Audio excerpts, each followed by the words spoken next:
중개 수수료 협상은 언제 하는 게 좋은가요? 중개 수수료 협상은 가계약금 보내기 직전에 하시면 됩니다. 가계약금을 보내려고 이제 계좌 받고 이제 OTP 번호 딱 넣기 직전에 사장님 눈을 보고 사장님 그래서 중개 수수료는 얼마를 하는 게 좋겠죠? 라고 하면서 제시를 먼저 하셔도 되고, 기왕이면 협상 같은 거는 무조건 제시안을 먼저 듣는 게 중요합니다. 내가 매수를 한다고 하면 매수할 때는 당연히 내 가격을 먼저 제시해야겠지만 대부분의 협상에서는 상대방의 의견을 듣고 거기에 대해서 카운터를 하는 게 훨씬 유리합니다. 5급지 대상단지 어떻게 보시나요? 급지 나와도 대상단지는 의미가 있는지? 싸면 의미가 있죠. 당연히 의미가 있습니다. 6급지도 의미가 있습니다. 물어보시는 의도가 대상단지가 4급지나 3급지의 중간이나 하급 단지보다 더 많이 갈 거냐라고 물어보시는 거다면 저는 그건 잘 모르겠고요. 모르는 이유는 지금 현재 대상단지의 가치 대비 가격이 얼마인지, 비교되는 3군지와 4군지 가치 대비 가격이 어떤지 모르기 때문이고요. 하지만 단순히 대상단지가 의미가 있냐? 당연히 의미가 있죠. 만약에 의미가 없다고 하면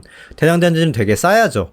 근데 지금도 대상단지가 싸지 않잖아요. 싸지 않다는 뜻은 지금 현재 가격이 비싸다는 게 아니라 지금 대상단지 중에서 뭐 5구는 10억을 안 하긴 하지만요, 8사는 다 10억이 넘어가잖아요. 그럼 10억대는 아파트가 좋은 아파트 아닙니까? 그렇게 생각하기 때문에 중위가격도 10억대이기 때문에 그거 생각하면은 5급지 대상단지는 좋죠. 절대 나쁜 게 아니죠. 재개발은 왜 관심이 없으신 걸까요? 재개발이 안 좋아서 그런 게 아니라요. 저는 주식을 안 하고 아파트를 하는 이유는, 아파트는 주식 대비해서 제가 선택할 수 있는 게 훨씬 많아요. 어떤 아파트를 살 수 있는지 제가 결정하는 거고, 정부의 정책이 가장 큰 변수인데 사실 그것도 경험을 갖고 하면은 크게 하늘 아래 새로운 거는 잘 없거든요. 그런 건 별로 없었기 때문에 대응하는 영역으로 생각하고 그냥 내가 생각하는 수익률을 거둘 수가 있어요. 아파트는 쉬워서, 그러니까 변수가 적어서요. 근데 재개발은 그냥 잘 진행되다가도 갑자기 건설 경기가 꺾이면, 주택시장이 안 좋으면은 진행이 아예 안 되거나, 갑자기 어느 한 분이 나는 눈에 흙이 들어가기 전에 못한다라고 해서 뛰 들어오고 나오면 또 안 되는 거고, 혹은 뭐 지자체장이 바뀌셔가지고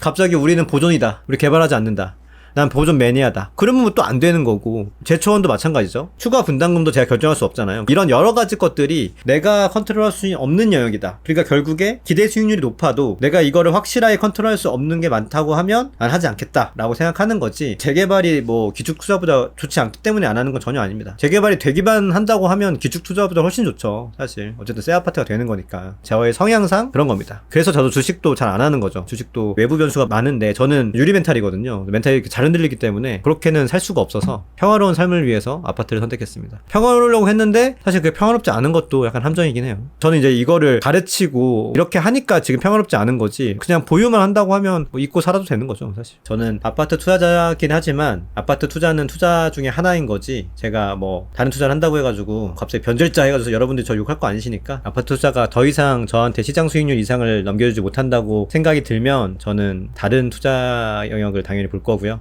2주택인데 3주택을 해야 전세 인상분으로 내가 생각하는 포트폴리오가 맞을 것 같은데 허들을 못 깨는 건가요? 8%까지는 괜찮지 않겠습니까? 12%는 또 생각을 해봐야 될 건 분명합니다. 사실 해야 되는 분이 있고 안 돼야 되는 분이 있는 것 같아요. 저는 다주택자지만 무조건 다 다주택이 맞다라고 하기는 어려워요. 누군가한테는 1주택이 좀 나을 수도 있고, 대부분의 사람한테는 2주택이 제일 효과적이긴 합니다. 다주택을 해야 되는 부류가 두 부류인데, 1번은 돈이 정말 없으면 다주택을 해야 될 수 있어요. 그래서 지방 다주택으로 해가지고 올라오는, 그 대신 공부를 진짜 잘해야죠. 진짜로 날카롭게 해야 돼요. 그리고 두 번째는 돈이 어느 정도 있어도 다주택을 해도 돼요. 너무 많은 사람들은 상속이거나 자기 사업인데, 사업하시는 분들은 자기 사업 잘하는 게 훨씬 낫고요. 사실 그걸 집중하는 게 훨씬 더, 수십억 있을 정도라고 하면 굳이 투자까지는 안 해도 되거든요. 근데 이제 어느 정도 돈이 내가 뭐 예를 들어서 지금 한 20억 있다라고 하면 다주택을 하셔도 되죠. 괜찮은 아파트를 해야지 시세 차익도 많이 나고, 10년 있다가 내가 10억이 나, 거기서 예를 들어서 한 3, 4억 낼 거거든요. 6, 7억이 남잖아요. 그럼 할 수 있죠. 지금 살 때도 한 1억 내고, 그러면은 내가 손에 쥐는 게 55%에서 60%, 6억 내외가 될 건데, 최종적으로. 물론 뭐 종부세도 있고 다 있습니다만은 그런 거는 전세 상승으로 낸다고 치고, 그게 내가 너무 좀 적은 것 같다, 나는 주식으로 해가지고 조금 더 좋은 걸 올리고 싶다라고 하면 뭐 주식을 하시면 되는 거고, 비트코인 하고 싶으면 하셔도 되는 거고, 저는 근데 제 성향상 정부한테 좀 다 떼주더라도 부동산이 너무 쉬워서 아파트로 한다는 거예요. 저는 그렇습니다. 계산을 해가지고 콘텐츠를 만들게요. 이거는 좀 사람마다 다른 거죠. 지금 상급지 갈아타기 시점 어떻게 보시나요? 어느 정도 상급지인지가 중요할 것 같습니다. 본인의 상황에 따라서 가능할 수도 있고 가능하지 않을 수도 있다고 보고요. 무리되지 않고 실행할 수 있다, 그리고 나 똘똘한 한 채로 갈 거다 라고 하면 지금 갈아타실 수 있으면 갈아타는 게 괜찮다고 생각합니다. 싼 데도 있거든요. 1, 2급지 중에서도 상대적으로. 제가 오늘 얘기할 건데, 뭐 그런 곳을 가시는 거라면 크게 상관이 없는데, 무주택자인데 실거주로 매물을 보고 있습니다. 전세 낀 매물을 일단 사고 만기 되면 그때 들어갈 때 은행 대출에 문제가 생길 수 있나요? 네. 생길 수 있습니다. 627 이후에 전세 낀 거 산다. 근데 그 전세 계약 자체가 627 이전 거라면 상관없는데 이후 거라고 하면은 이슈가 있죠. 생한자 생활 안정자금 대출이 1억까지로 수도권의 경우는 지금 묶였잖아요. 그게 이슈가 있는데 전세 태거 대출은 1억보다 더해주긴 합니다. 대신 지금 예를 들어서 다른 집에 전세를 살고 있는데 보증금이 2억이다. 그리고 내가 들어갈 집에 대출을 원래 4억 받으려고 했다라고 하면 4억을 다 안 해주고 내가 기존에 있던 전세 보증금 있죠? 2억 까고 2억만 해주거든요. 그리고 무조건 들어가야 돼요. 입주해야 돼요. 그런 식으로 좀 약간의 지금 허들이 있습니다. 그런 허들을 보시고 선택하시는 게 좋을 것 같습니다. 아니면 이제 전세 낀 거 살 거면 이제 무한 전세 돌려야 된다는 게 이제 그런 얘기일 수 있겠죠.